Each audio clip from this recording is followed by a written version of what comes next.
राजगृह नगर में धनपाल नामक एक अत्यंत समृद्ध व्यापारी रहता था।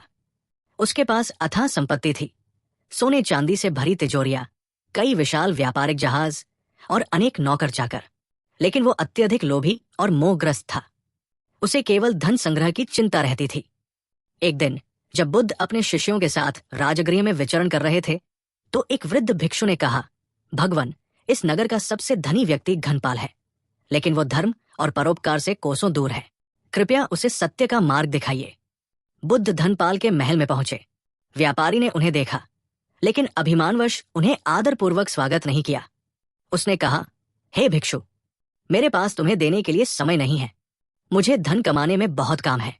बुद्ध मुस्कुराए और बोले, व्यापारी, क्या यह धन हमेशा तुम्हारे पास रहेगा? धनपाल हंसते हुए बोला, बिल्कुल। ये मेरी मेहनत से कमाया हुआ धन है, इसे कोई मुझसे नहीं छीन सकता। बुद्ध शांत स्वर में बोले, ठीक है, एक प्रश्न का उत्तर दो। जब तुम इस संसार से जाओगे तो क्या यह धन तुम्हारे साथ जाएगा? धनपाल चुप हो गया। उसने कभी इस विषय में नहीं सोचा था।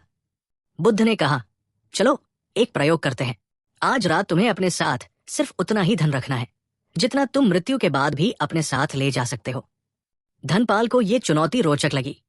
उसने सबसे मूल्यवान आभूषण, सोने की मुहरें और बहुमूल्य रत्न एक संदूक में रखे और उसे अपने शयन कक्ष में ले गया। लेकिन जैसे ही वो सोने लगा, उसने एक सपना देखा। वो मर गया है और यमदूत उसकी आत्मा को लेकर जा रहे हैं। उसके साथ न तो उसकी तिजोरी थी, न ही नौकर चाकर, न ही परिवार। चारों ओर अंधकार था। सपने में यमदूत ने पूछा, तुम अपने साथ क्या लाए हो? धनपाल ने रोते हुए कहा, मैंने जीवन भर धन कमाया, लेकिन इसे साथ नहीं ला सका। अचानक उसकी नींद खुल गई। वो पसीने से भीग चुका था। उसने महसूस किया कि बुद्ध सही कह रहे थे। सुबह वो स्वयं बुद्ध के पास पहुंचा और चरणों में गिर पड़ा। भगवान, मैंने अब समझा कि सच्चा धन दान, करुणा और धर्म के मार्ग पर चलना है। बुद्ध ने प्रेम पूर्वक कहा, परोपकार और धर्म से अर्जित पुण्य ही तुम्हारे साथ जाएगा।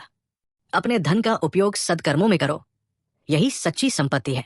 उस दिन से धनपाल ने अपना सारा लोभ त्याग दिया। उसने अनेकों अन्न क्षेत्र, धर्मशालाएं और बौद्ध विहार बनवाए, जहां जरूरतमंदों को सहारा मिलता। और इस प्रकार एक मोहग्रस्त व्यापारी बुद्ध की करुणामयी वाणी से धर्म मार्ग पर आ गया।